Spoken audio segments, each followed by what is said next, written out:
నమస్తే, నేను మీ అవినాష్ జనగామ. యో వాచింగ్ న్యూస్ 360. ఇక డీటెయిల్స్ చూస్తే, రష్యాతో పూర్తి స్థాయి బేషరతు కాల్పుల విరమణకు తాము సిద్ధంగా ఉన్నట్లు ఉక్రెయిన్, దాని మిత్రపక్ష దేశాలు వెల్లడించాయి. సోమవారం నుంచి కనీసం 30 రోజుల కాల్పుల విరమణను పాటించేలా ఈ ప్రతిపాదనను ముందుకు తెచ్చాయి. 4 ఐరోపా దేశాల నేతలు ఉక్రెయిన్ రాజధాని కీవ్ను సందర్శించారు. ఈ సందర్భంగా ఉక్రెయిన్ అధ్యక్షుడు జెలెన్స్కీతో ఫ్రాన్స్, జర్మనీ, పోలాండ్, బ్రిటన్ దేశాల అధినేతలు సమావేశమై చర్చలు జరిపారు. రష్యాతో 3 ఏళ్లకు పైగా కొనసాగుతున్న యుద్ధాన్ని ముగించాల్సిన ఆవశ్యకతను వారు జెలెన్స్కీకి వివరించారు. ఉక్రెయిన్తో పాటు ఐరోపా దేశాల శాంతి, సుస్థిరతలకు ఇది అవసరమని పేర్కొన్నారు. సంధికి అంగీకరించి శాంతి చర్చల ప్రక్రియ ప్రారంభమయ్యేలా రష్యాపైన ఒత్తిడి తెస్తామని తెలిపారు. ఈ మేరకు 4 దేశాల నేతలు ఓ సంయుక్త ప్రకటన విడుదల చేశారు. ఇదే విషయాన్ని ఉక్రెయిన్ విదేశాంగ మంత్రి ఆండ్రీ సిబిహా కూడా నిర్ధారించారు. అమెరికా అధ్యక్షుడు ట్రంప్తో ఫోన్లో జెలెన్స్కీ 4 ఐరోపా దేశాల నేతలు మాట్లాడిన తర్వాతే కాల్పుల విరమణ ప్రతిపాదన చేసినట్లు ఆండ్రీ వెల్లడించారు. అంతకుముందు రెండో ప్రపంచ యుద్ధం ముగిసి 80 ఏళ్లు అయిన సందర్భంగా కీవ్లో నిర్వహించిన కార్యక్రమంలో ఉక్రెయిన్ అధ్యక్షుడితో కలిసి ఫ్రాన్స్, జర్మనీ, పోలాండ్, బ్రిటన్ నేతలు పాల్గొన్నారు.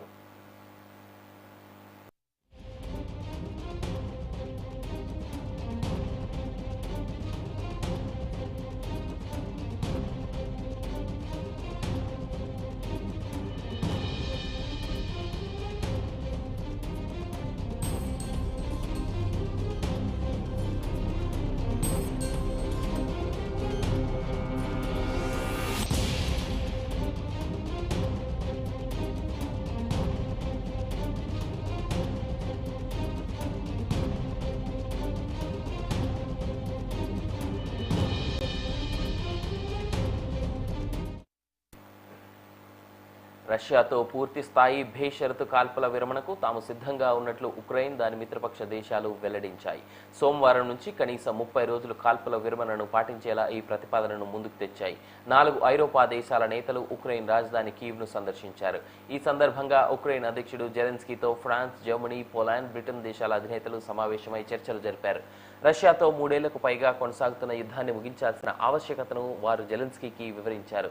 ఉక్రెయిన్తో పాటు ఐరోపా దేశాల శాంతి, సుస్థిరతలకు ఇది అవసరమని పేర్కొన్నారు. సంధికి అంగీకరించి శాంతి చర్చల ప్రక్రియ ప్రారంభమయ్యేలా రష్యాపైన ఒత్తిడి తెస్తామని తెలిపారు.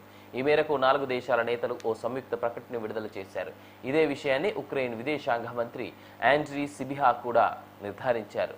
అమెరికా అధ్యక్షుడు ట్రంప్తో ఫోన్లో జెలెన్స్కీ 4 ఐరోపా దేశాల నేతలు మాట్లాడిన తర్వాతే కాల్పుల విరమణ ప్రతిపాదన చేసినట్లు ఆండ్రీ వెల్లడించారు.